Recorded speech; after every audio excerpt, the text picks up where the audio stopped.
Você está ouvindo o Opencast. O Opencast é um oferecimento da Dataware Infraestrutura de TI. A Dataware é uma empresa especializada em cabeamento estruturado e atende todo o Rio Grande do Sul e Santa Catarina. Dataware, seus dados em boas mãos.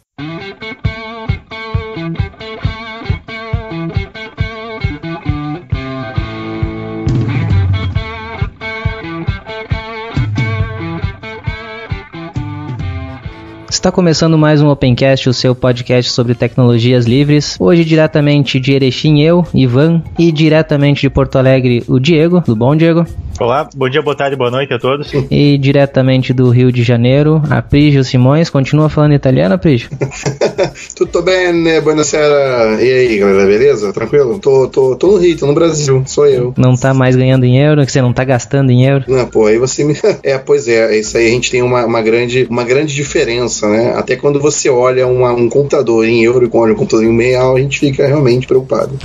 E também diretamente do Rio de Janeiro, hoje, nosso convidado especial, Antônio. Tudo bom, Antônio? Tudo ótimo, pessoal. Saudações a todos. Espaço da comunidade. E no espaço da comunidade dessa semana tivemos apenas um comentário. Então, antes de ir para este único comentário, queria lembrar vocês que o site vitrinepix.com/ubunteiro tem canecas e camisetas em promoção, até 35% de desconto. Vai lá, aproveita e colabora um pouco com o site, ele também financeiramente. O único comentário dessa semana é do Hernandes Fernandes, que disse o seguinte: quanto à parte do espaço da comunidade, é importante lembrar alguns aspectos. Estamos falando da vinda de empresas de jogos. Se os produtores de jogos usarem o GNU Linux ou o BSD como base para rodar seus jogos, isso não significará perdas para as comunidades, desde que, obviamente, as produtoras de games não queiram interferir na organização das comunidades que constroem os sistemas operacionais em si, ou ditar alterações em softwares como condição para portar seus jogos. Pelo contrário, e pode auxiliar as comunidades, pois a vinda de jogos para esses sistemas atrairá usuários para eles, e podemos ter alguns desses novos usuários colaborando com a comunidade, não apenas usando os sistemas, mas com doações, divulgação e etc. A dificuldade com os jogos está na sofisticação exigida pelo seu mercado atual. Não há mais espaço para jogos como aqueles dos tempos dos micros de 8 ou 16 bits, como MSX, Apple II, os micros da ProLogic e etc. Esses jogos eram tão mais simples que o código de muitos deles podia ser publicado em uma revista, e era tão mais simples desenvolver um jogo aceitável para os padrões da época que todo mês apareciam nas revistas jogos que os leitores desenvolviam e abriam o código. Duvido que qualquer jogo atual tenha código pequeno o suficiente para caber uma revista. Também acho difícil, né, que tenha revista agora com código de jogo, por mais que fosse pequeno. Quanto às empresas em geral, o que diferencia a Red Hat de algumas outras é que ela ganha muito dinheiro com software livre, mas ajuda a comunidade de várias formas. Desconfio que o temor dos leitores que comentaram anteriormente é as possíveis novas empresas a lançar software para GNU Linux se resumam a parasitar o trabalho da comunidade ou queiram ditar o que a comunidade deve fazer. Bom, Hernandes, você praticamente falou o que a gente imagina. Não é porque uma empresa vai desenvolver jogos que ela vai alterar o sistema operacional para isso, né? E também cabe a nós ficar ali de olho se algum tipo de atualização ou alteração for exigida, como disse o Hernandes Fernandes. O que eu acho bem difícil de fazer é assim que isso for detectado, a empresa, ao invés de ganhar público, vai acabar perdendo público, vai perder dinheiro desenvolvendo o jogo que não vai ser usado exatamente porque o pessoal já vai saber disso, né? Nesse aspecto, a comunidade de software livre é bem mais unida do que qualquer outra comunidade. Bom, galera, como esse foi o único comentário, Hernandes Fernandes, então, contribuiu bem, foi um único comentário, mas foi um comentário de qualidade. Se você quiser participar aí do espaço da comunidade, comente no último post, ou melhor, comente no post desse episódio. Se quiser comentar de outros episódios também não tem problema, ou mande um e-mail então para opencast@tecnologiaaberta.com.br. Nos siga no Twitter, no Facebook, no Google+, e é isso, fica aí com o episódio dessa semana.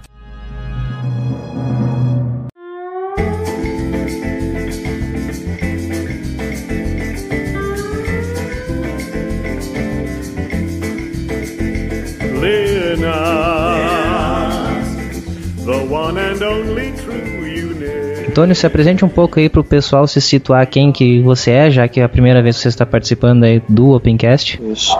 Ok, eu sou já há um bom tempo, há alguns anos, eu acredito que, só vou puxar pela memória, desde 2009, administrador da comunidade OpenBSD Brasil. Desde 2002 eu trabalho com software livre, sou sysadmin Linux e Unix, e desde 2006 trabalho na iniciativa pública do governo federal, também com software livre. E é isso aí, todo mundo me conhece, pelo meu Twitter também, o TBSD, falando sempre sobre BSD, sobre programação, mas especificamente sempre sobre o OpenBSD. Sempre foi essa a bandeira que eu levantei e eu sou mais conhecido por causa desse contexto. Beleza, bom, como já está, acho que, bom, quem já leu o título já sabe qual que é o tema de hoje. Nós vamos falar um pouco sobre OpenBSD e também um pouquinho o mundo BSD, né? Não só o OpenBSD, lógico que o nosso assunto principal é o OpenBSD, mas a curiosidade provavelmente leva a gente um pouquinho pro lado ali, a gente fuge um pouquinho. Bom, aqui de usuário de OpenBSD, além do Antônio, nós temos quem mais? A Prisha?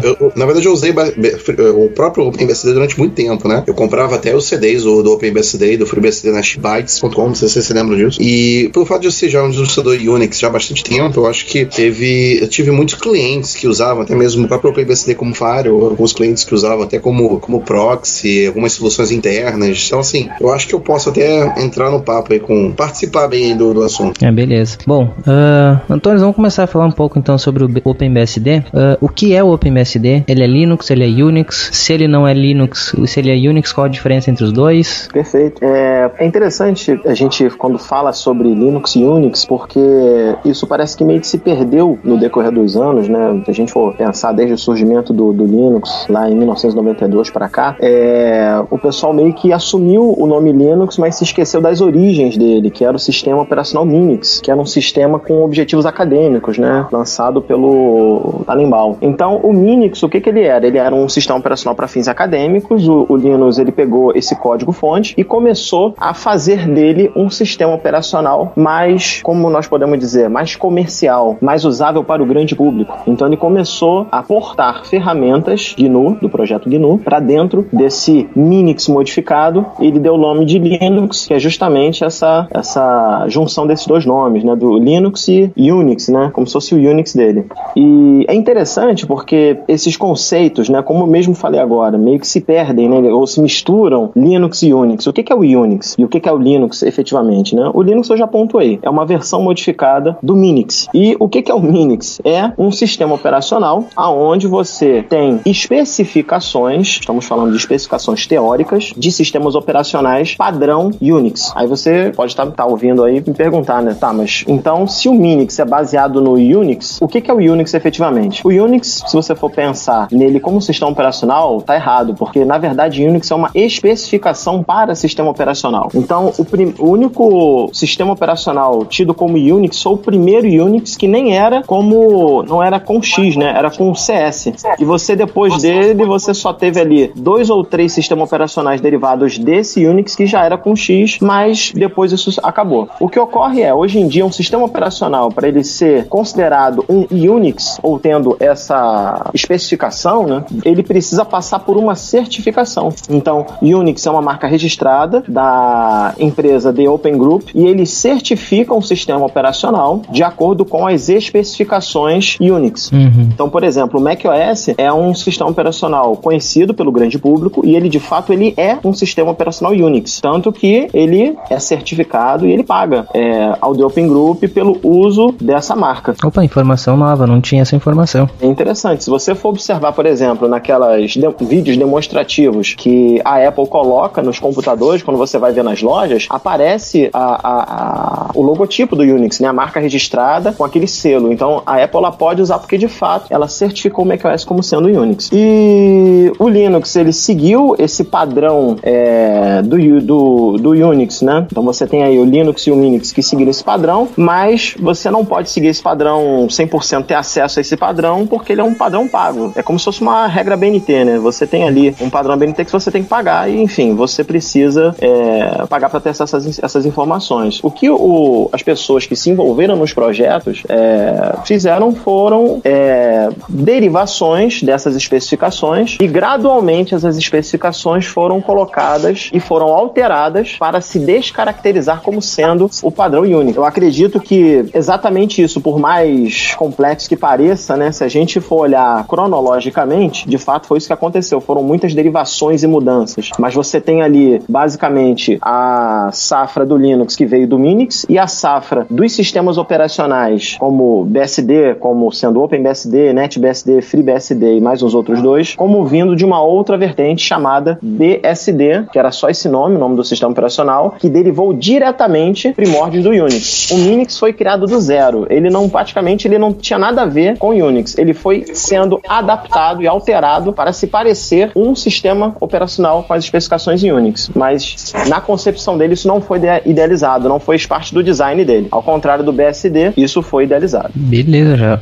Só fazer uma ideia, porque na verdade tudo isso começou na X-Open, né? Antes da Open Group, né? Que aí derivou-se a união de todos esses grupos, e aí você tem a Open Group hoje que faz o processo de certificação, que desde a época da primeira versão do Unix da Apple, você já tinha certificação, se não me engano, o AUX, né? O AUX, né, na verdade, né? Não tô falando do AIX da IBM, não, tá? Que você já tinha até ele receber o BSD, né, em referente ao NextOS, e mesclar, eles desistiram do AUX, né, e passou a ser, aí foi que eles manteram essa certificação, enquanto, logicamente, a Open Group manteve o procedimento de certificação, tanto para modelos de padrão POSIX, né, estrutura de padrão Unix mesmo, né, que é uma certificação, justamente como ele falou, para um sistema ser reconhecido como um sistema Unix, ele precisa ser um sistema certificado. O macOS, ele é um sistema Unix, porque não é porque você dá um LS, você vê o padrão POSIX, não, o padrão POSIX 1A, 1B, não, porque você tem uma certificação em cima disso, né. Então, assim, é evidente que existem, inclusive teve até um sistema brasileiro, né, que era que eu esqueci o nome, não era o Satan, não, teve um outro, inclusive foi um dos amigos meus participou do desenvolvimento dele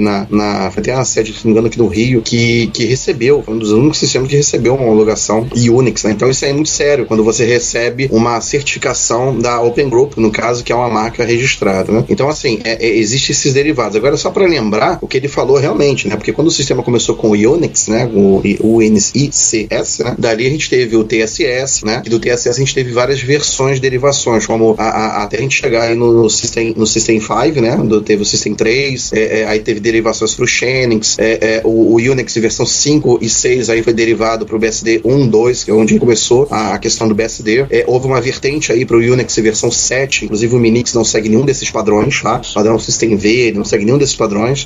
Se não me engano, ele seguiu, acho que é versão 7, eu não me recordo de cabeça. Mas aí foi, né, do BSD a gente teve várias outras vertentes, né, em até chegar no Next Step, que já na época ali do BSD 4.3, né, da versão Reno, né, e aí foi se fundindo o 386 BSD, que é um ZUI muito bom, né, chegou já na época do FreeBSD, BSD Like, do NetBSD e por aí vai, né, e as outras vertentes que seguiram aí a parte lá do System 3, que foi pro Xenix, o Xenix pro SCO, né, porque a SCO comprou a Microsoft, aí foi o System 5 R3, aí veio a versão R4, nós tivemos até a versão R7, se não me engano, e aí entrou aí as outras vertentes que foi pro lado dos Solaris, né, então assim, tem uma grande diferença, né, quando a gente fala de homologação, certificação Unix, de sistemas que levam em consideração, né, todo aquele fruto de desenvolvimento que a gente chama hoje de BSD-like, padrão de inicialização de scripts do sistema operacional e toda a sua estrutura, e também a outra vertente que a gente tem que seguiu lá os outros sistemas, inclusive muitas distribuições de Linux seguem esse padrão, que é o System V, né, desde a versão R1, R2 para cima, né, então a gente tem aí essas duas vertentes, a gente não pode deixar de falar, porque a gente sempre fala na questão de a gente ter uma distribuição, um padrão BSD-like, né, mas por que isso? De repente a gente vai falar sobre isso, né? E as versões, né, padrão System V, né? E ainda tem uma curiosidade bem interessante, que o TSS, o Unix TSS, na última versão, dali da 9 para 10, o System 5, última versão, Release 4, ambos importaram especificações do BSD 4.3, da árvore BSD primordial, né? Aquela original.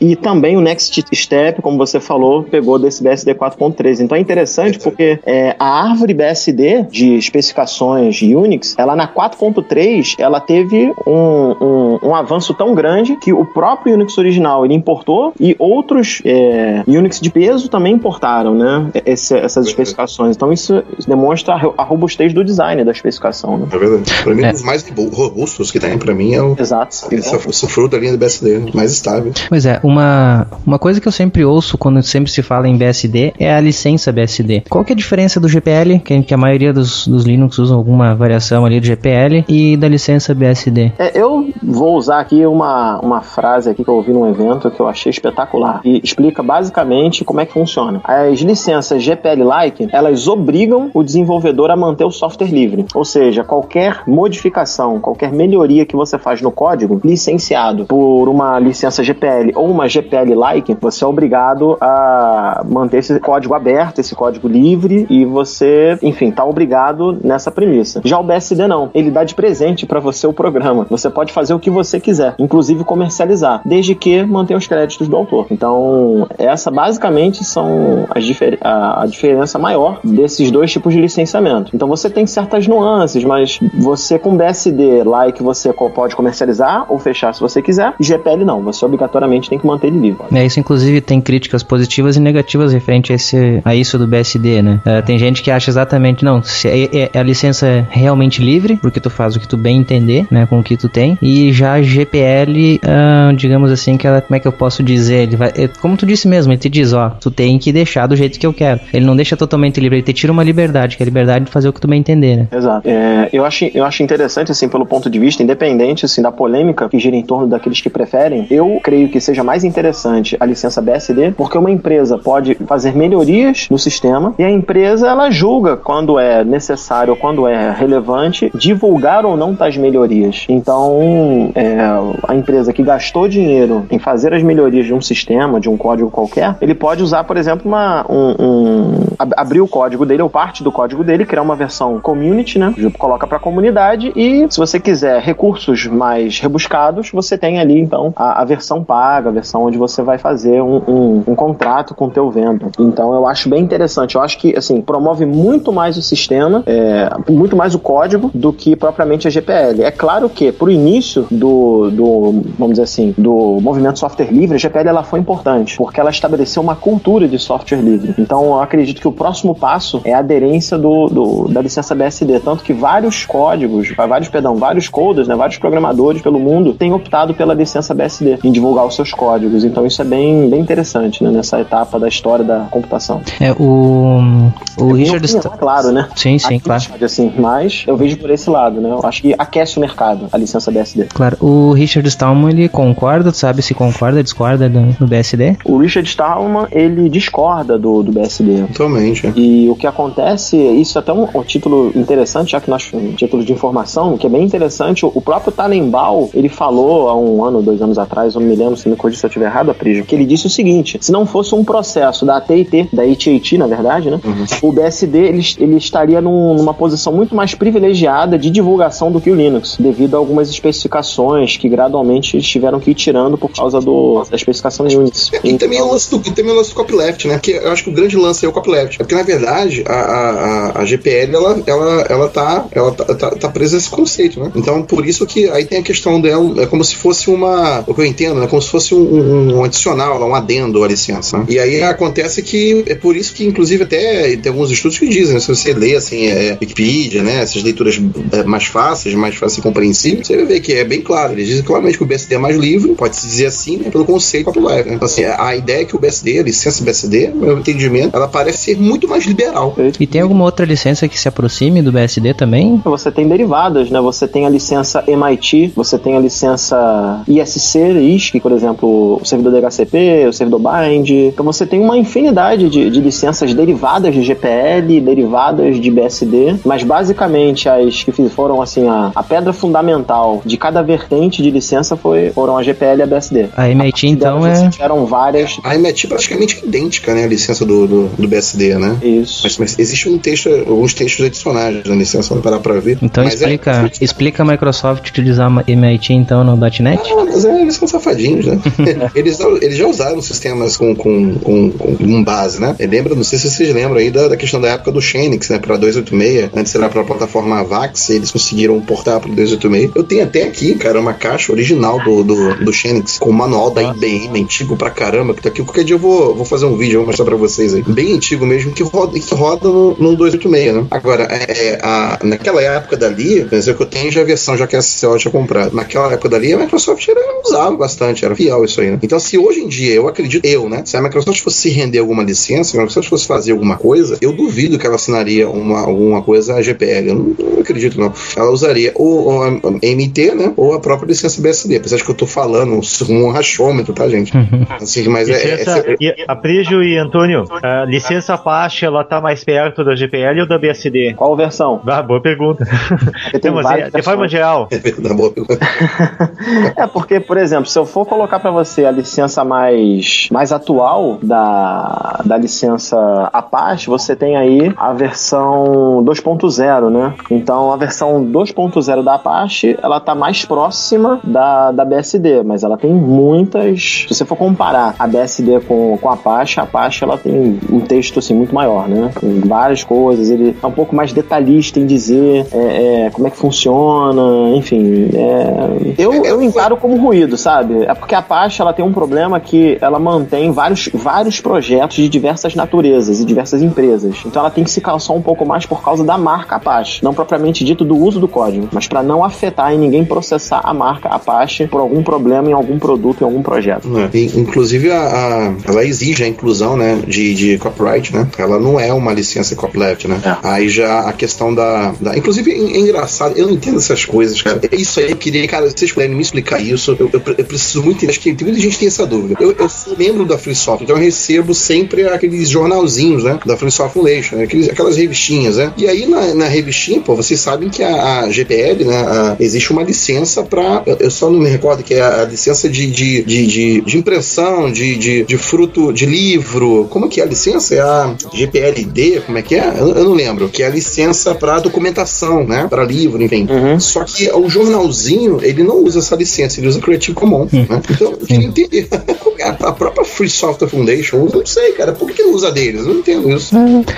Voltando ao foco, então, do nosso episódio, que é o OpenBSD. Dentro do OpenBSD, só licença BSD ou tem algumas outras também utilizando? No OpenBSD em si, não no que é distribuído, programas junto, mas sim Isso, então vamos lá, outra coisa importante que você falou, né, programas junto. Tem uma diferença importante também entre Linux e OpenBSD, que é o seguinte, o que acontece então, no OpenBSD você tem ali a árvore dele. Então o que é o OpenBSD? É o sistema todo. Então você tem a árvore dele, tudo aquilo é OpenBSD. Tudo que está sendo distribuído no CD é chamado OpenBSD. A grosso modo é o que quem usa Linux chamaria de distribuição. De distribuição, mas por que ocorre isso? Porque no Linux, o que você chama de Linux é apenas o kernel. O kernel com o init. A partir do primeiro script do init-tab, dali em diante, são projetos da GNU, onde você tem um bin-utils, você tem o login, você tem vários programas do projeto GNU que a pessoa que monta essa distribuição Linux, ela cria uma árvore e joga isso para a comunidade. É um empacotamento, né, velho? É um empacotamento, exatamente. É que eu não queria falar empacotamento para não confundir com gerenciador de pacote, mas de fato é isso, empacotamento. É verdade.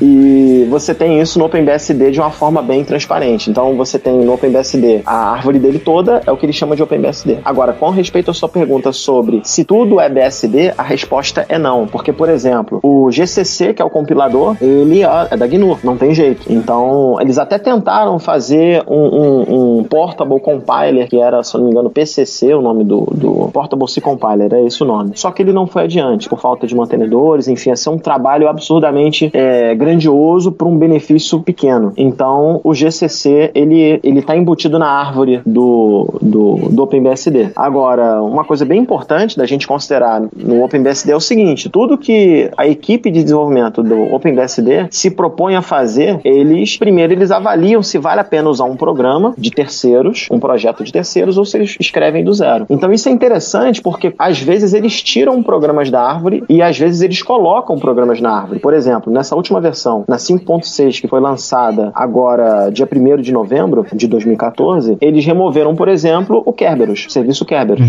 Você não tem mais na árvore. Eles tiraram, colocaram lá no que eles chamam de sótão, né, no Eric, porque pouca gente usava, estava sendo um trabalho enorme de dar manutenção nisso e eles estavam fazendo um trabalho mais importante em outras vertentes da árvore, né? Por exemplo, o libRSSL, ou como alguns chamam de libRSSL, né? Então, isso aí. Eu ia comentar disso daí. Questões, mas a gente até pode falar do libRSSL. A gente comentou em outros episódios quando saiu a notícia que tinha sido substituído.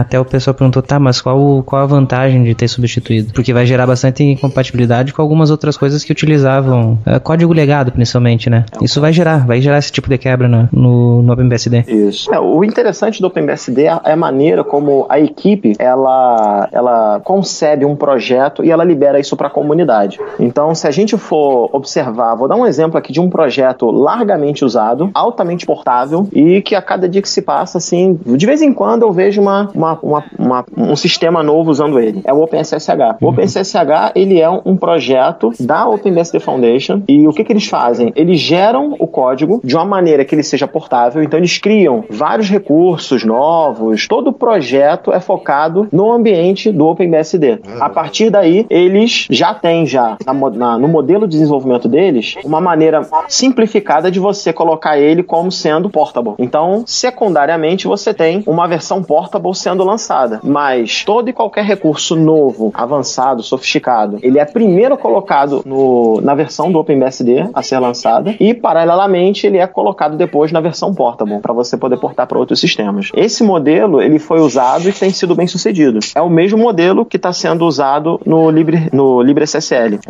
Agora, é interessante porque muito se falou sobre o Heartbleed, esse negócio todo, né? Sim. E o mais interessante é que, se você for pensar bem, o OpenSSL, ele reimplementa do zero várias coisas, né? Eu até posso estar sendo aqui repetitivo em falar isso, que vocês já falaram já em outro podcast e tudo mais, mas mas a gente não entrou no específico, a gente comentou mais ou menos o que a gente achava. Foi rápido, não foi nada específico. Então, o que acontece foi o seguinte, é interessante, até chega a ser engraçado, o alarde que foi o Heartbleed, pelo seguinte, a divulgação do Heartbleed só mostrou a deficiência da comunidade de software livre em se ter desenvolvedores, em ter pessoas que entendam profundamente como as coisas funcionam. Porque, basicamente, qual era o problema do Heartbleed? Ele era apenas um bug. E você tinha esse bug porque o OpenSSL, como ele rodava em uma diversidade de sistemas operacionais, ele tinha que assumir que o sistema não tinha nada. Então, ele reimplementava até a libc. Então, você tinha ali estruturas de dados, por exemplo, a própria RIP, ele implementava do zero nele várias coisas. O malloc, ele tinha o malloc dele. Ele não usava da standard lib do C, ele usava dele. Então, é claro que, se você tem um projeto que é largamente usado, ele poderia se ter muito mais desenvolvedores do que tem. E você tem um código que eles chamavam de código espaguete, né? Palavras da própria equipe do OpenBSD, quer dizer, sim, que mexer no código era tanta coisa, era tanta possibilidade de código, tanto fluxo concorrente, você pensa, bem,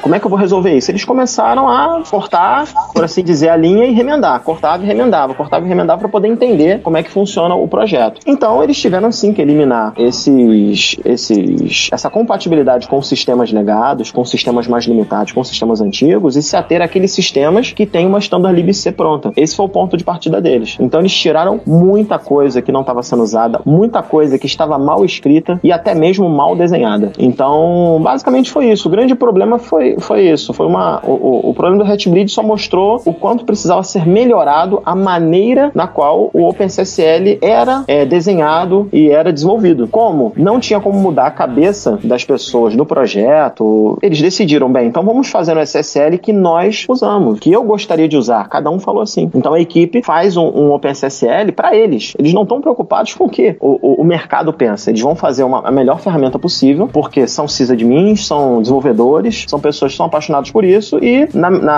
o conceito deles não me importa com o que os outros pensam, nós vamos fazer um produto excelente. Assim foi no OpenSSH, assim foi naquele protocolo de redundância de firewalls que a Cisco tinha divulgado e usado em alguns produtos, que era o VRRP, se eu não me engano, e depois a Cisco acabou aderindo ao protocolo que a OpenBSD Foundation havia feito. Então você tem um histórico de muitos projetos vários, vamos dizer assim, muitos seria um exagero de minha parte, mas vários projetos bem-sucedidos da OpenBSD Foundation, onde o mercado, com o tempo, começou a aderir. Então você tem até, se você for colocar lá no seu Linux, né, quem usa Linux, apt-cache search BSD, vai aparecer vários pacotes, como o OpenNTP, como o próprio o OpenCVS, o versionamento, foram eles que escreveram, enfim, vários projetos que a OpenBSD Foundation, ela produz e produz em background. Poucas pessoas sabem disso. Pra mim é um dos maiores projetos que tem. Eu sempre achei, pra mim, dos três, o OpenBSD é o melhor, mas pra mim um dos melhores e maiores projetos que tem é todo esse ciclo de desenvolvimento do BSD. Não tô só dizendo do OpenBSD, pra mim o OpenBSD das três é o melhor, sempre foi. Até pela proximidade que você tem dos arquivos de configuração, até pro próprio Solaris, mas na questão da configuração das interfaces de rede, das configurações do Gateway Default, das configurações do hostname. Não sei se a gente vai entrar nesse assunto, depois a gente comenta isso mais tecnicamente, mas não só a questão também da questão da portabilidade, né? Dos códigos BSDs, como o NetBSD, até mesmo o próprio OpenBSD, para nível de arquiteturas que eles conseguem chegar. Agora, esses microprojetos que ele tá falando aí, isso aí, cara, isso é muito importante. Vocês que estão usando agora SSH, graças a Deus aí pelo pessoal do OpenBSD, cara, isso é muito sério. É um dos maiores pra mim, é um dos maiores projetos que tem. Exatamente. E eu me lembro até de uma briguinha que o Richard Stallman teve, a gente tá pra voltar nesse assunto aí, que ele foi muito infeliz, ele tomou uma surra de um surra numa resposta muito bonita de um dos isso foi em 97, se não me engano, de um dos principais colaboradores ou desenvolvedores do OpenBSD. Eu não sei se você lembra disso, Antônio, eu não me recordo muito bem disso, mas foi alguma coisa que ele disse, a questão de ser livre ou não, e ele tomou acho que não sei se foi do OpenBSD ou foi do FreeBSD, e ele tomou uma surra, porque ele falava acerca dos repositórios do ports, né? Quando, na verdade, não aponta para código nenhum, aponta para os endereços, para onde ele vai buscar aquele código. E aí ele falou uma grande besteira, tão grande, que o cara cortou ele no e-mail e acho que ele foi dormir bem mal. Foi. O que acontece foi o seguinte, ele estava falando que o port do OpenBSD não era um software livre, o que estava no port, você falou muito bem. E quem respondeu foi o próprio master do projeto, líder do projeto, que é o Tel Derradit, que ele falou claramente, olha, você está errado, ele começou a explicar tudo isso, como é que funciona, enfim. E pior que ele ainda disse mais, Antônio, ele ainda falou assim, se eu quero ver se você é homem suficiente de voltar aí e dizer que você falou besteira. Ele ainda chegou a esse nível. Agora eu não sei o que o Richard Stallman fez. Bom, deve ter tomado banho, com certeza. Banho não foi. Tomou isso. Eu acho interessante essas discussões, porque é nesse momento em que são revelados, né, o conceito por detrás de cada projeto. Verdade. É aí onde você tem esses graúdos, por assim dizer, discutindo, e você vê assim, bem, tem um aspecto que eu não tinha me dado conta a respeito desse projeto, né? Agora, aproveitando já o gancho do que a gente falou e citamos sobre BSDs e tudo mais, acabou que a gente não falou de uma coisa importante e que algumas pessoas confundem. O NetBSD e o FreeBSD são projetos separados, né? É isso daí, já ia perguntar isso, exatamente. Então, se você pegar o NetBSD, ele foi um projeto concebido com o objetivo de ser portável. Esse é o objetivo principal do NetBSD, quando ele foi feito. Tanto o NetBSD quanto o FreeBSD, eles foram derivados do 386BSD.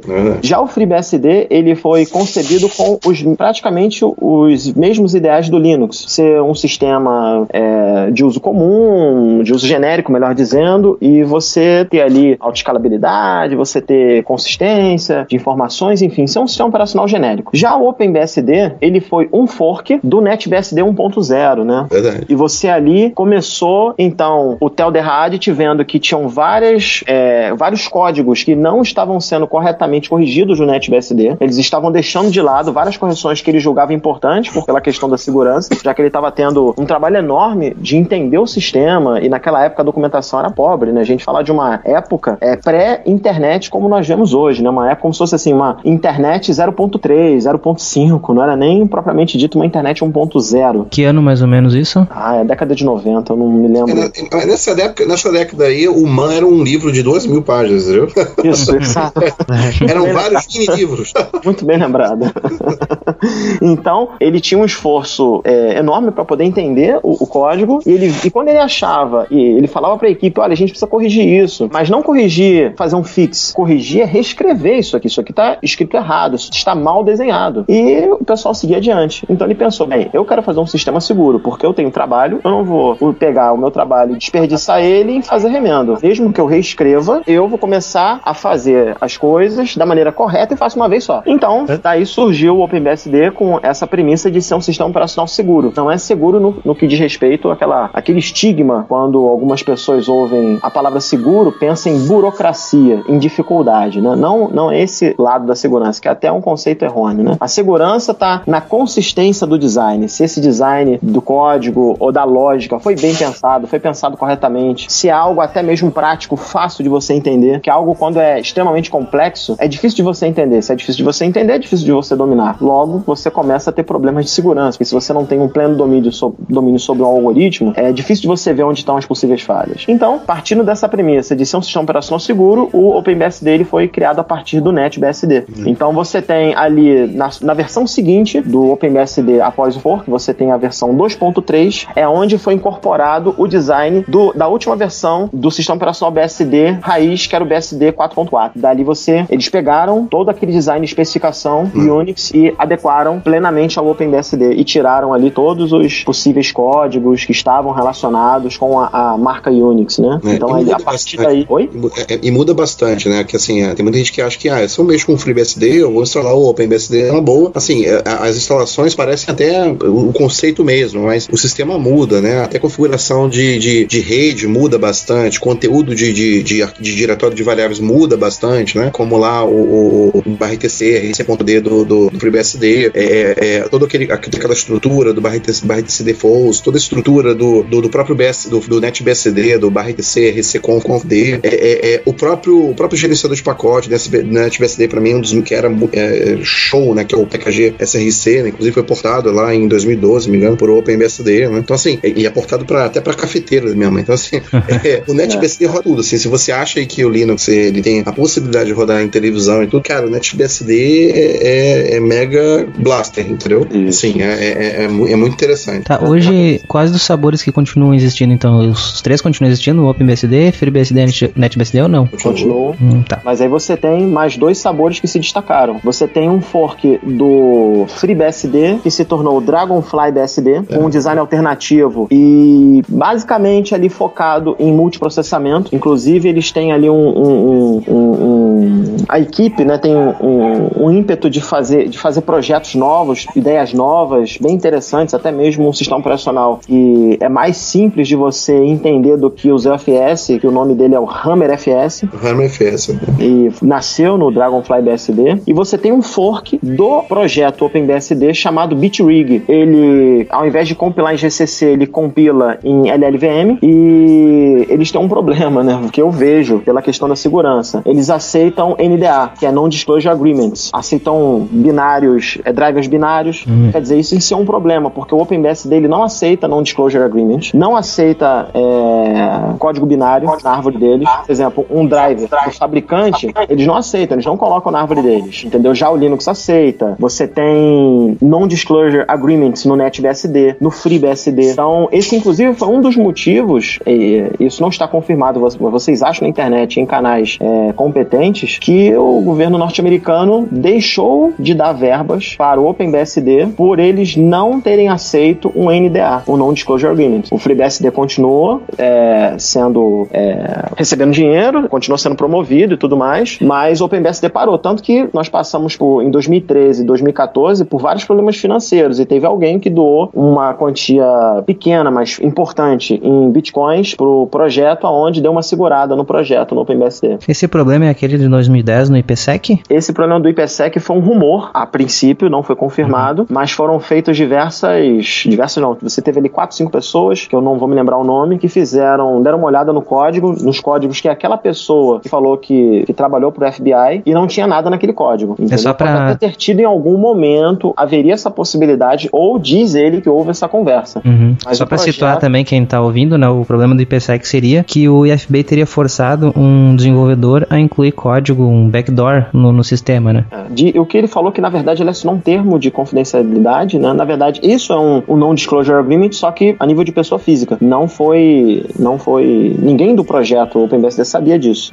Mas parece que o que ele deve ter mexido de código, se isso de fato aconteceu, era um código que já não existia mais. Então, tanto que não foi achado, enfim, não houve nenhum problema desse tipo. Mas isso é importante do OpenBSD. Você imagina só, o Linux aceita binários, drivers binários. Sim. Imagine só, você pegando um código que você não sabe quem escreveu, como escreveu, com que objetivo foi escrito e você coloca no kernel do seu sistema operacional. É o que mais lá tem, na sala de controle da tua empresa, por exemplo, você imagina, né? Se a gente fosse pensar no sistema operacional como uma empresa, você tem alguém ali que você entrega o controle, o acesso a todas as portas possíveis daquele sistema para aquele código binário. E você não sabe o que está rodando ali, né? Isso é perigoso. E o Non-Disclosure Agreement, que é aquela história que todo mundo sabe, mas ninguém prova, que Microsoft tem, outros sistemas têm, não digo, né? Dizem que tem, eu não sei. Eu não posso dizer isso.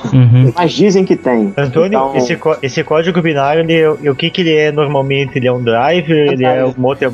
Geralmente é driver. É o que a gente chama de blob, né? Sim. É um blob, exatamente. É quando você tem um código de um fabricante, né? Na verdade, um código não livre, né? É implementado no código livre. Então, por exemplo, existem drivers, eu não sei se é da Broadcom, eu me lembro, que está dentro do próprio kernel Linux. Isso tem bastantes blobs, né? Por isso que existe um variado aí, uma derivante, enfim, do kernel Linux, que é o da FSLA, enfim, que é um kernel livre, né? Kernel Linux livre. Então existe até essas duas variantes aí, né? Sem os blobs. Pois é, o fato então de não usar os blobs, isso não gera um custo de limitar em quais máquinas vai rodar o OpenBSD? Gera sim. Um catálogo enorme o OpenBSD também. Pois é. Então a grande pergunta é, o OpenBSD é seguro? Ele é seguro. Como é que ele conquistou esse posto, né, por assim dizer? Primeiro que ele utiliza funções, estruturas de dados mais robustas, foram reescritas funções da SDDlib dele para você poder blindar o teu sistema. Você tem ali as próprias estruturas de dados, o malloc que ele usa é um malloc diferente,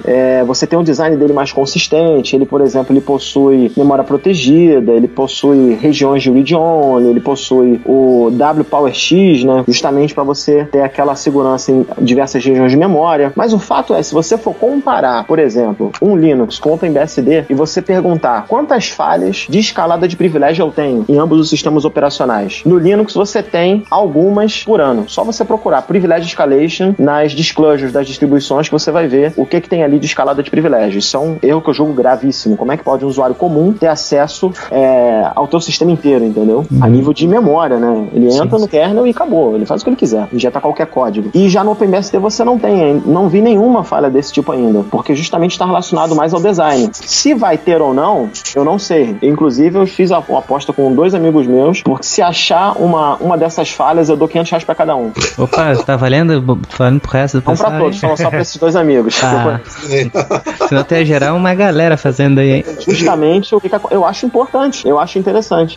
Como eu já falei, o próprio projeto da OpenBSD Brasil, eu tiro do meu bolso, eu não ganho nada financeiramente por isso, porque eu acredito, eu estudei um bom tempo as distribuições Linux, eu estudei os 3 DSDs, eu instalei, eu usei, eu botei em ambiente de produção, assim como a maioria das distribuições Linux. Então, eu escolhi estar no OpenBSD devido a todo o estudo que eu fiz. Não foi porque alguém me falou. Isso é excelente. Quando a pessoa se envolve realmente com a comunidade, né? E isso sabe o que tá usando. Exatamente. É a questão, porque quando você até ajuda financeiramente um projeto desse, às vezes o cara não é programador, né? Porque às vezes a pessoa tem aquela ideia de que a pessoa tem que ser programadora, o desenvolvedor, para participar de um projeto. Às vezes você pode ajudar até financeiramente, porque muitos desses programadores precisam de comer também, né? Precisam realmente ter uma infraestrutura para que ele possa, depois do trabalho dele, da sua vida secular, pegar o projeto e dar continuidade. Muitos se dedicam totalmente. Então, assim, é muito importante a sua ajuda financeira. Isso é muito importante. Pô, mano, não desclassifica a nossa ajuda aqui, que não é financeira, mas é fazendo um podcast. Divulgação. O podcast, né? Enfim, né? Tô falando em geral. Ele é uma das formas imensas de você divulgar, porque tem muita gente que não conhece o OpenBSD e vai passar a conhecer agora quando escutar isso aqui, né? Então, inclusive, aí já abre para o próximo tópico da nossa pauta, que para quem que é o OpenBSD? Qual é o usuário? É para qualquer um? Qualquer pessoa vai conseguir usar? Se por exemplo eu quero usar aqui em casa para ser no meu desktop, eu vou poder usar o BSD? Ou eu tenho um nicho específico? Então, essa é uma pergunta que a maioria das pessoas me fazem. Se nós formos voltar no tempo, vamos voltar no tempo 12 anos atrás, tá? Como é que era o Linux há 12 anos atrás? É como o OpenBSD é hoje. Exatamente. Então, eu usei. você tem... Era cruel. Pois é. Então, se você tem ali, hoje em dia, distribuições Linux onde tudo é configurado automaticamente para você, há 12 anos atrás você tinha que fazer isso manual. Exatamente. O mesmo ocorre para o OpenBSD, só que a gente tem que levar em consideração uma coisa. Eles não se adaptam ao mercado. Eles não fazem questão de se adaptar ao mercado. Eles fazem um produto de qualidade. Exatamente. Quem quiser usar, usa. Oi? O ciclo de desenvolvimento é diferente. A visão que as empresas tiveram do Linux foi outra, né? Exatamente isso. Ainda mais a questão, por exemplo, antigamente, na época do kernel 2.2, até mesmo no início do kernel 2.4, você tem uma determinada placa ISA, ainda mais se fosse uma placa de som, você tinha que compilar o kernel para ativar. Ou usar o ISA PNP Tools, ou o PNP Dump, esse tipo de coisa. Então, assim, naquela época você se esforçava para ter uma placa de som funcionando. Hoje em dia, não. Hoje em dia vai tudo automático. A visão do mercado em cima do Linux é outra. Agora, isso não desmerece também, né? Porque o OpenBSD é um sistema absurdamente grande. Apesar de parece que é uma coisa assim, né? Que ele começou, isso aí o Antônio não sabe de cor. Ele começou a crescer, vamos dizer assim, não por propaganda, mas porque as pessoas veem claramente, como eu vejo, como muita gente vê, a qualidade do produto, a qualidade do OpenBSD. Não é à toa que hoje em dia ele é portado aí, desde a época do OpenBSD no CC4, enfim, ele já é portável para várias arquiteturas. Então você tem um AMD64, né? Um Intel 64 para rodar em 32 bits, rodar em 64 bits, né? Você tem a OpenBSD para máquinas Octano da Silicon Graphics. Isso. Você pode instalar em Spark. Eu já tive instalado meu Spark aqui em casa, meu Spark 64. Você pode instalar em VAX. Você pode instalar em máquinas Alpha antiga, né? Máquinas Power, né? As máquinas Power PC, né? Ou Mac Power PC, né? Porque também vai a questão da firmware, né? Um usava lá EEPROM, outro diferente, SMC, e por aí vai, né? E até mesmo recentemente, que é uma grande novidade, estou até no site do OpenBSD, ele suporta agora a tecnologia ARM V7, né? E também, o que me surpreendeu, o Octeon, que são appliances, então você já tem agora o OpenBSD embarcado, basicamente. Não é isso? Isso aí. Para switch, para quem gosta de usar o PFCTL, né? Para soluções que graficamente podem gerenciá-lo. Quem não conhece o PF, né? É o principal antivírus, cara. O principal firewall, o principal firewall do OpenBSD. Tem lá o PFCTL, né? Onde você consegue arrancar uma configuração de um arquivo. E é um firewall sensacional, né? Então, assim, ele atende todo esse foco de pessoas, assim. Eu acredito que sim. Tá, mas resumindo, então. Obviamente, né? Tá, resumindo, então. Pra mim que quero rodar a Steam, não serve. Não serve. Não é pra isso. Mas a culpa é de quem? Sim, nem vou julgar a culpa nesse caso, mas tipo, ele tem um outro foco, né? Exato, mas é aquela história, a empresa que divulga o produto, ela que julga o interesse dela pela quantidade de usuários que estão naquela arquitetura. Sim. Então o custo para portar um Steam pro OpenBSD é alto e o retorno não vai justificar o esforço, né? Aquela história, o benefício não vai justificar o sacrifício. Sim. Mas é interessante, assim, se você for me perguntar, eu consigo rodar como desktop? Você consegue. Se você é um usuário intermediário indo para avançado, você consegue, através do gerenciamento de pacote deles, binários, você instalar facilmente um GNOME, instalar facilmente um KDE. Eu, particularmente, eu uso o XFCE, porque ele é mais robusto e mais simples de você entender quando dá algum bug, alguma coisa. O OpenBSD é teu desktop, então? Ele suporta desktop. Não, o teu desktop é OpenBSD ou não? No desktop, eu uso o que tem instalado na máquina. Então, atualmente eu tô falando com vocês aqui no Windows. Sim. Mas já usei em Mac, já usei várias coisas. E o que eu faço? Eu rodo o meu OpenBSD somente como texto, porque depois eu vou falar, né, o desenvolvimento que eu tenho feito nele tá focado na parte terminal, que é para estar focado em servidores. Então, eu rodo em máquina virtual. Fazer até uma adenda, uma observação aqui, que uma vez eu li isso num livro de BSD, é um livro do FreeBSD. Você que vende comida de cachorro tem que comer a sua própria comida de cachorro, né? Ou seja, tem gente que tem essa, lógico, visão. Eu vou usar meu desktop, eu conheço pessoas que têm o OpenBSD como desktop principal. Agora, não significa que você possa ter um outro sistema profissional que nem falou, o Mac, enfim, e você tem uma visão totalmente voltada a servidores. Eu conheço pessoas que, por exemplo, aqui em casa é tudo Linux, eu tenho Unix, mas eu não tenho Windows, né? Mas tem gente que trabalha aqui em casa, tem Windows, por causa de várias outras suas necessidades, mas, cara, ele só trabalha com Linux, entendeu? Então isso não difere, isso também não desmerece a vida do administrador, isso de maneira nenhuma. O que importa é o conhecimento dele para gerenciar e administrar um servidor. Antônio, hoje no mercado, o que tem hoje no mercado que tá rodando BSD, OpenBSD? O que tem? Servidor? Tem outras aplicações, outros usos? Por exemplo, tem algum dispositivo embarcado, algum outro aparelho que esteja rodando um OpenBSD por baixo ou parte dele? O que tem hoje disponível? Boa pergunta. Basicamente, o maior nome, se você for procurar assim, quem mais usa me fala o nome de uma empresa grande que usa OpenBSD. A Adobe, ela usa. No ambiente de testes dela, quando eles vão testar aplicações, eles utilizam o OpenBSD no ambiente de homologação, vou colocar assim. E em alguns firewalls a Adobe usa. Empresas grandes, tá? Comerciais. Você tem universidades pelo mundo, aquela história toda. Mas o que acontece nisso tudo, né? Você tem alguns appliances pelo mundo que usam OpenBSD. Se você for pensar assim, tem alguém graúdo que utiliza o OpenBSD? Que eu conheço são esses. Outras empresas devem usar eventualmente, mas isso também não é divulgado. Até pelo fato de que quem usa OpenBSD busca segurança. E você ficar divulgando que tu usa na tua empresa, não é algo legal, você tá entendendo? Com então, você tá falando com um nível de usuários, de administradores de sistema, num nível mais, assim, diferenciado. Regra do isso de segurança. Isso, exatamente. É quem já tem a mentalidade de segurança, então já não vai divulgar muito, né? Você imagina, o que você roda na tua empresa? Eu rodo servidores Linux, distribuição tal, versão tal e OpenBSD. Olha só, né? O grande problema de segurança, cara, é o reader, né? É quando você consegue, através de soluções, né? Seja port scanner, seja, né? O ferramenta que você consiga puxar informações de qual sistema operacional essa pessoa está utilizando, qual é a versão. Que o grande problema é quando o hacker ele vai atacar uma empresa, ele precisa saber exatamente a versão que aquele sistema operacional está usando, a versão do kernel, a versão da aplicação, para buscar exploits e vir para aquela versão, né? Porque às vezes aquela versão pode ter sido tratada por uma correção de threat de segurança. Isso é claro, lógico, quem usa não vai falar, né? Porque é regra principal de segurança, né? De composição. Cara, só fazendo adentro, a gente tá falando de segurança, não é OpenBSD, mas retrata isso daí. Um terceirizado de um banco do estado entrou em contato comigo porque tava tendo um problema, que era Era problema de vírus que estavam tentando burlar o sistema deles lá, né? Do terceirizado e depois ia pro banco. E o cara, eu não pedi muita coisa pra ele. E ele foi me passando versão de servidor web, de sistema operacional. O cara não me conhece. Lista ou por e-mail? Por e-mail. Cara, ele não me conhece. Ele nunca falou comigo. Até eu comentei na hora que comecei a receber, eu comentei pra ele, cara, o cara tá fazendo uma burrada aqui, porque se eu fosse mal intencionado, ele me deu tudo que eu precisava.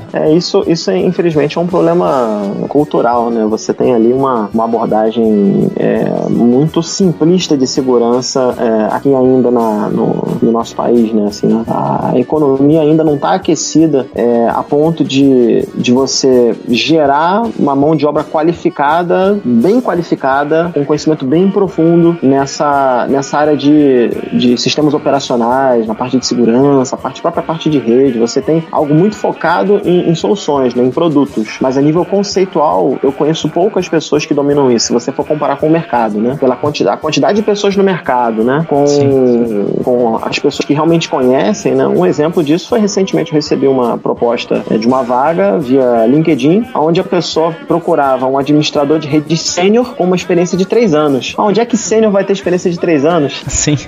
Sênior pra mim tinha que ser acima de 10, sabe? Sim. E olha lá, 3 anos você tá saindo do júnior, quase. Exato, ainda tá em júnior. Você coloca, né? Pra mim, eu pensava assim, né? Se você tem uma experiência de até 4, 5 anos, você ainda é considerado júnior. Assim que você começa a trabalhar, né? Em algumas empresas. E dali em diante, você até tem 10 anos, você é pleno. De 5 a 10 anos, você é pleno. Acima de 10, você já é sênior. Enfim. Pois é. Então, isso retrata um pouco essa necessidade de nós, pessoas que conhecemos, que lemos, que temos até a facilidade de ler no idioma americano, né, no próprio inglês, não americano, mas britânico, enfim, ler a documentação em inglês, até em outros idiomas, como alguns conhecem. Você tem vários papers importantes, esclarecedores, e você tem que divulgar isso para a comunidade brasileira, né? Então isso é um pouco também do que eu tenho feito na comunidade, para a comunidade em si, né? Legal. Deixa eu aproveitar aqui e te fazer uma pergunta, que eu acho que muita gente tem essa curiosidade, né? É a questão do ciclo de desenvolvimento do OpenBSD. Assim, pelo que eu sei, assim, ele, não sei se ainda se segue esse padrão que eu conhecia, né? Ele ainda segue lá o padrão da versão release, né? Da stable e da current, né? Assim como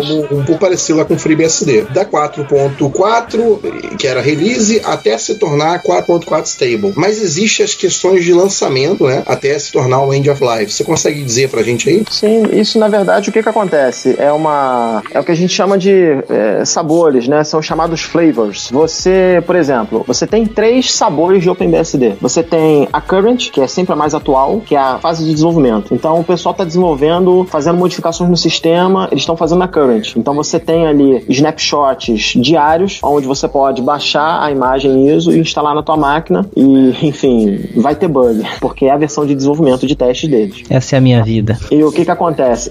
Vivendo perigosamente, né? Esse é o meu clube. É a versão de desenvolvimento. Assim, pra quem tá ouvindo, a gente vai comparar aí o current, na verdade, ao unstable, né? Pra quem usa Debian unstable, pra quem usa o Fedora Hawide, sabe o que a gente tá falando aqui. Na verdade, é uma coisa que pode bugar ou funcionar alguma coisa, ou parar de funcionar alguma coisa, porque é uma versão que tá em desenvolvimento. Isso, perfeito, correto. E você tem a current. O que acontece? Eu vou dar um exemplo usando atualmente o que nós tivemos, né? Nós tivemos, em maio, o lançamento da versão 5.5 do OpenBSD. Então, o que aconteceu? A versão 5.5 foi lançada. Essa imagem de CD que a gente baixa do site é a release. Então, em maio foi lançado o release 5.5. Quando a gente pega essa imagem, instala no nosso computador ou na nossa máquina virtual, faz a atualização do sistema, recompila o kernel, você já tem, aplica os patches e recompila o kernel e os programas, você tem a stable. Então, o que é stable? É o release mais os patches considerados críticos. Isso é stable. Tanto que muda o nome, aparece stable quando você aplica os patches. E, concorrentemente, a partir do lançamento, que foi em maio, da 5.5, estava diariamente sendo geradas as imagens do current. No meio do caminho, 3 meses depois de maio, você tem ali maio, junho, julho, em agosto, a current, ela foi colocada num fluxo alternativo de desenvolvimento para ser lançada a versão 5.6 agora em novembro. Então você, em agosto, você teve ali, né? Isso. Você teve maio, você foi junho, julho, agosto. Em agosto, você tinha a sua versão release e stable funcionando da 5.5 e foram criados mais um fork da current. Então a current muda de nome e passa a se tornar 5.6 como se fosse um testing. Isso, é claro, não é divulgado. Não é dado nome a isso, mas é uma current já versionada para 5.6. E o pessoal foi só vindo até novembro corrigindo o código, corrigindo corrigindo aquela versão para ela ser lançada. Então, não foi colocado nenhum recurso novo nela. Foram apenas ajustes de correção. E a Current foi andando paralelamente, sendo colocado novos recursos. Então, só pra deixar claro, então a Current, ela vira, conforme o seu desenvolvimento, ela vira a versão release, né, do OpenBSD, correto? E a versão release, ela é lançada, pelo que eu me lembro, de 6 meses, não é isso? A versão release é lançada de 6 em 6 meses. A seleção do Current para a próxima versão também é 6 meses. Só que ela ocorre 3 meses depois do lançamento. Ou melhor, 3 meses antes de ser lançado, né? Show de bola. Beleza. Então, em agosto, já foi apontado. Pegaram a Current, fizeram um fork, deram o nome de 5.6 e começaram a corrigir para lançar em novembro, que foi a 5.6 que foi lançada. E, paralelamente, concorrentemente, a Current foram sendo colocados vários recursos novos para ser lançado depois, só agora em maio do ano que vem. E a atualização entre versões tu consegue fazer, tipo, da 5.5, 5.6, eu faço tranquilo? Consegue, mas a questão toda é o que ocorre. O projeto, com tudo que mudaram as pessoas, né? Entraram pessoas novas e várias melhorias foram sendo aplicadas nas sintaxes do PF, né? Que é o file do OpenBSD, até de alguns programas pouco conhecidos, mas que são muito úteis, como o RelayD, que você pode usar como proxy. Eu já usei o RelayD para ser substituto do próprio Squid, e poucas pessoas sabem que ele funciona dessa maneira. Você tem dois consegue fazer ele com processos, proxy reverso, né? Oi? É porque, na verdade, assim, tem dois processos esse update, né? Tem o update e tem o upgrade, né? O upgrade você troca de versão do OpenBSD, né? Por exemplo, de 5.0 para 5.1, enfim, né? Isso. E tem o update, que na verdade o update, o que você consegue aí são as atualizações de patch, o que pode impactar na versão release para stable, né? Isso. Pois não, pode falar. Não, então, é que você tem aí esses dois diferenciais, né? Isso lembra muito também lá no projeto do FreeBSD, né? Quando você tem as versões current e as versões stables também, né? Que é a versão release, melhor dizendo. Isso. Mas é claro, ocorre possivelmente se você for olhar assim, eu tenho uma versão 5.0, como você tinha falado, né? E eu quero fazer um upgrade para 5.1. Eu posso fazer? Pode fazer. Tanto que eles dão instruções para você fazer esse upgrade. Em que momento você faz o upgrade? Você coloca a ISO de instalação, ele vai ter uma opção upgrade e depois você faz um sysmerge no final de tudo. O sysmerge é para poder fazer a conciliação dos arquivos no /etc. Mas o upgrade dele é tranquilo. O único detalhe é quando a gente vai fazer pulando versões. Isso não é legal. Sim. Então, normalmente o que acontece? Eu particularmente eu uso essa prática. Eu não costumo fazer upgrades. Por quê? Quando eu tenho uma versão, por exemplo, agora que lançou a 5.5, ela dura basicamente 1 ano e meio. Então, eu só vou mudar ela na 5.8. Então, eu posso saltar da 5.5 e ir aplicando os meus patches sem precisar atualizar para 5.6, sem precisar atualizar para 5.7. E quando lançar 5.8, eu pego e refaço no servidor. Eu faço uma instalação do zero e rapidamente eu coloco o que eu preciso. Eu já tenho ferramentas já tenho scripts prontos, então eu nem uso. Vou falar pra vocês, eu nunca em produção fiz um upgrade. Não é normal. Falar isso. Mas realmente não é normal. Falam que não tem problema, mas eu não gosto. Eu gosto até de aproveitar a oportunidade quando eu mexo na máquina, já pra botar a versão mais nova, já pra poder ver o que tem de novo, porque às vezes tem recursos, como já aconteceu no caso do RelayD, que eu não precisei instalar um Squid na máquina. Eu já usei um RelayD pra fazer proxy verso e funcionou perfeitamente. Então você é aquela questão de usar o sistema e saber o que ele te proporciona. Mas de fato ocorre essa questão dos flavors, é importante saber desses 3 flavors, o release, o stable e o current. Usem sempre o release, tá? Baixem o release, nunca baixem o current. Beleza. Só agora que a gente já tá estourando o tempo, fala um pouquinho sobre a comunidade OpenBSD no Brasil. Ela é bem ativa, não é? É grande? Então, o Wagner Di, do Twitter, e o Giancarlo Rubio eles eram os administradores, e eu me ofereci no ano de 2009, se eu não me engano, para poder tocar a comunidade. Tem o site que ainda tá sendo feito uma manutençãozinha, ele parece estar abandonado, mas ele não tá, a gente ainda tá vendo como é que vai fazer isso, mas essa migração, mas o openbsd-br.com até pouco tempo ainda estava sendo usado. Eu registrei um domínio .com.br para trazer o site para um .br, que eu acho interessante nós termos uma comunidade brasileira com um .br, um domínio brasileiro. Facilita até para procura, né? Para procura, até por uma questão de localização do domínio, enfim. Eu acho que é o semanticamente correto, vamos colocar assim, né? Se a comunidade é do Brasil, ora bolas, por que não ter um BR, né? .br. E isso está sendo feito está sendo elaborado, mas o que acontece a comunidade, ela é uma comunidade que ela é relativamente pequena. Nós temos muitas pessoas que entram na conta que seguem a gente no Twitter, isso tem aumentado, isso é muito bom. Tinha a comunidade do Facebook, mas o pessoal entra para poder conhecer. Tem o grupo no LinkedIn. Eu tentei abrir um pouco para as redes sociais para tentar apresentar as pessoas e também poder divulgar isso no próprio Google, né? Para o Google ter mais entradas da comunidade brasileira. Então, basicamente, o que tem sido a comunidade? A comunidade tem sido o grupo do Facebook, o grupo do LinkedIn e a conta do Twitter, onde a gente tem divulgado material sobre o que está saindo de OpenBSD. Temos a lista que tem sido a lista do Google Groups, tem sido o nosso canal mais ativo ainda, porque são as pessoas mais antigas ainda que estão lá fazendo esse trabalho das pessoas algumas pessoas entram lá, colocam perguntas, a gente vai e responde. Eu particularmente acompanho mais o Twitter e acompanho mais o próprio Facebook. A lista eu também acompanho eventualmente, observo, opino, mas eu ainda estou num trabalho de divulgar mais para outras comunidades que não conhecem, entendeu? Porque se a gente for pensar só na comunidade OpenBSD Brasil, tem pouca gente. Então a gente precisa trazer outras pessoas. Então eu tenho inscrito comunidade de lista, de Linux, de outras coisas, de software livre, e tenho procurado eventualmente divulgar isso. Agora, qual o trabalho que eu tenho feito mais braçal, por assim dizer, né? Por exemplo, o OpenBSD, ele tem como shell o KSH. A versão de domínio público do KSH foi modificada pela equipe do OpenBSD e eles têm, então, um KSH rodando. Basicamente, ele tem poucos recursos, se você for comparar com o Bash do Linux. E o que eu fiz? Eu peguei alguns recursos do Bash, tecla de atalho, manipulação de teclas, e eu implementei no KSH. Eu criei scripts para poder chamar os atalhos, chamar aliases, fazer, por exemplo, logout, você poder executar um comando. Então, por exemplo, no Bash você tem o Bash Profile, né? Você tem o Bash RC, você tem o Bash Logout. No KSH você já não tem isso. Você tem só um arquivo .profile e dali, se você quiser, você coloca um .kshrc, mas também não fica muito por isso. Eu já fiz a implementação de pegar e criar vários arquivos, de criar do zero os atalhos, ver como é que funciona no OpenBSD, dar uma olhada até no kernel, como é que o KSH importa isso do kernel, quais são os códigos de mapeamento que o KSH usa. E eu peguei e implementei, por exemplo, home,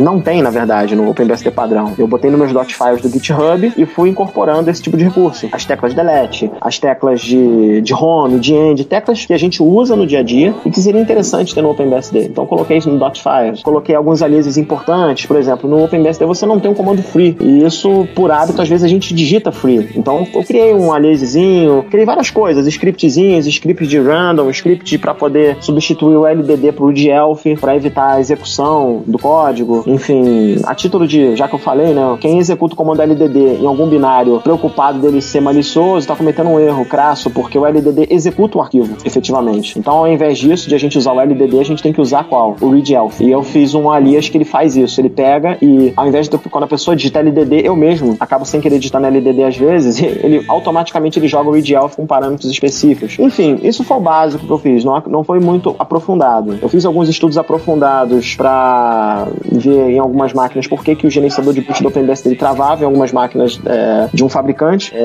Descobri o que era, fiz um ajuste ou outro, funcionou. Mas atualmente o projeto que eu tenho trabalhado e tem rendido frutos é um gerenciador de pacote estilo Homebrew, para quem usa Mac, onde ele pega o código-fonte do projeto original. Por exemplo, se eu for instalar um curly, o que o Homebrew faz? Ele pega o código-fonte do projeto, naquela versão específica, compila e coloca em caminhos na tua máquina, ali no USR Local Bin, para você poder executar, sem ter que instalar efetivamente no teu sistema, mas ele cria uma árvore onde precisa de acesso ao root, para você poder gravar naquela pasta. Bom, legal também saber que a comunidade, embora possa ser pequena, tá ativa, tá contribuindo bastante com o projeto, né? Ativa, eu tô, assim, na frente, motivando o pessoal, gerando código da comunidade para a comunidade e tô divulgando. Então, assim, aproveitando já o espaço, eu pretendo agora em janeiro lançar um curso online de OpenBSD, porque o pessoal tá pedindo muito. Então, eu pretendo fazer mais de um curso. Eu quero fazer um de introdução mesmo, explicando o sistema, como é que funciona, como é que você coloca para funcionar ele, e depois vou fazer um só de firewall, porque tiveram algumas modificações onde o pessoal tá reclamando muito que não tá conseguindo fazer a migração dos arquivos de configuração. Mantenha a gente informado aí que a gente divulga. Perfeito. Bom, vamos finalizar então. Então venha você para a comunidade do OpenBSD. Junte-se, mande e-mail por Antônio e participe. Então tá, pessoal. Quero agradecer a todo mundo aí novamente pela participação, né? A Prijo. Valeu! Diego? Ok, então até o próximo programa aí.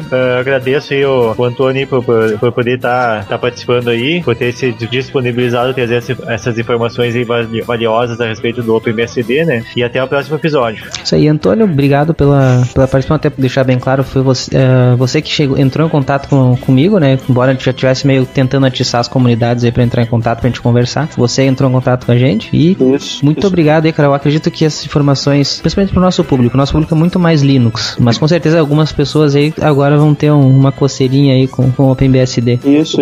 Eu até gostaria de finalizar, né? Por exemplo, você tem agora, recentemente foi lançado o emulação de binários do Linux, então você já está conseguindo rodar binários do Linux no OpenBSD e precisamos de ajuda, empresas, pessoas interessadas para poder não só participar do projeto, mas se tem alguma empresa que quer lançar um produto mais seguro, focado em algo relacionado à segurança, pode falar comigo que eu também tenho parceria com um camarada meu que ele é de uma empresa onde a gente está gerando soluções seguras, não só de terminais seguros, mas também de appliance e tudo mais relacionados ao OpenBSD. E eventualmente todo o código de todo projeto, isso é uma cláusula contratual que eu coloco, eu tenho que dar um código para a comunidade. Então o Cornbrew ele surgiu disso e os Dotfiles também surgiram disso. Então foi um projeto onde eu disponibilizei para a comunidade parte do meu trabalho, no qual eu estava sendo pago. Beleza. Então é isso, depois a gente vai deixar todos os links aí, redes sociais, lista de discussão, tudo pro pessoal poder participar, também entrar em contato. É isso aí, pessoal. Obrigado aí pela participação, obrigado a todos que ouviram. É o poder. Isso aí. E até o próximo Opencast.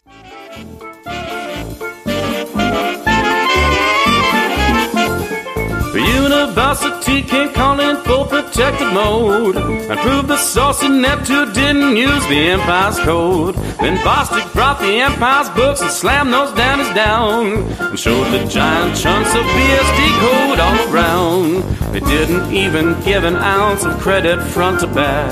This broke the license USL was using to attack. The case was thrown out by the judge and settled out of court. And UCB was big enough to take it like a sport. And to this day the geek folks say, now did we... Beleza, finalizado. Depois quando tiver... Uma brincadeira pro final, tem que ter uma brincadeira pro final. Então larga uma aí. Fala, cara, eu já te falei tanto de peidar, acho que chega, não lembro de outra coisa, né? Não, mas do peidar eu não botei. ainda. Eu não editei aquele dos jogos ainda. Rapaz, eu tava dormindo em pé, a ponto que, como eu te falei, peguei sala de piscina, então deu um som, né? Aí tem uma hora que eu tava falando do PF, eu falei, meu Deus, é um antivírus. Quer dizer, esquece, é um firewall. Meu Deus. Eu quase que eu falei, só vocês insistem em 32. Sim.